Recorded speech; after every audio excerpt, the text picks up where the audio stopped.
চলে যাচ্ছি মেঘের রাজ্যে সাজেকে, এই কথাটি শাওন তার একটি ভিডিওতে বলেছিল। মেঘের রাজ্য থেকে আর ঘরে ফেরা হলো না শাওনের। হ্যালো ভিউয়ার্স, আসসালামু আলাইকুম। ভিডিওটি শুরু করার আগে একটা রিকোয়েস্ট, যারা এখনো আমার চ্যানেলটিকে সাবস্ক্রাইব করেনি তারা প্লিজ আমার চ্যানেলটিকে সাবস্ক্রাইব করে দিবেন। তো চলে যাচ্ছি মেঘের রাজ্যে সাজেকে, একটু রেডি সেডি না হয়ে গেলে হয়। আমি ফার্স্ট টাইম বাইকে এত লং জার্নি করব, আর গার্ড কিভাবে পড়তে হয় আমি জানি না, তাই সন্দীপ ভাইয়ের কাছ থেকে হেল্প নিচ্ছিলাম। সবাই আমাদের জন্য দোয়া করবেন যাতে আমরা সুস্থভাবে পৌঁছাতে পারি সাজেকে। সুস্থভাবে তো পৌঁছালো ঠিকই, কিন্তু সুস্থভাবে আর ফেরত আসতে পারলো না শাওন।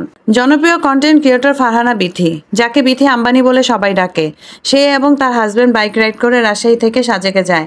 তাদের সাথে আরো 15 জন ছিল। তাদের সাথে বিথির ক্যামেরাম্যান শাওনও ছিল। তারা বাইক নিয়ে 27 ঘন্টা জার্নি করে রাজশাহী থেকে সাজেকে যায়। সুস্থভাবে তারা সাজেকে পৌঁছালেও আসার সময় কক্সবাজার টু চট্টগ্রাম পাহাড়ি এলাকায় ঘটে ভয়াবহ মোটরসাইকেল দুর্ঘটনা। এই দুর্ঘটনায় নিহত হয় কন্টেন্ট ক্রিয়েটর বিথির ক্যামেরাম্যান শাওন।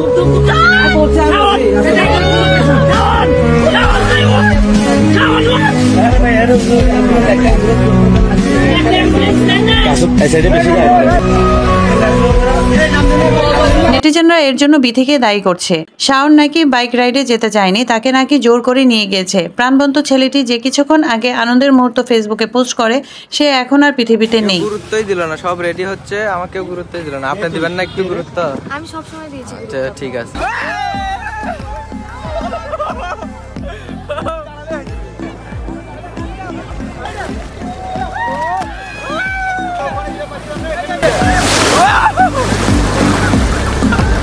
এইদিকে শাওনকে নিয়ে খুবই হৃদয় বিদারক একটি পোস্ট করেছে ফারহানা বিথির স্বামী রাত।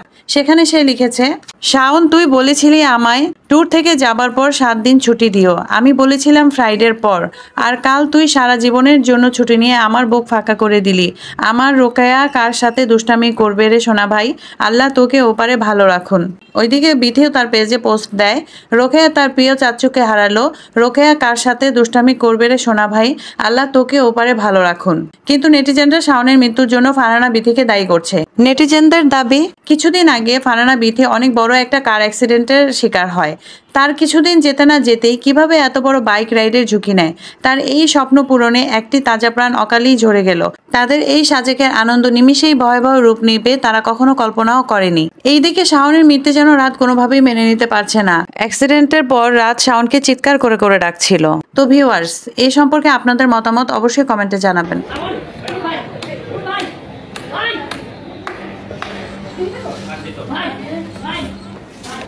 Medical action!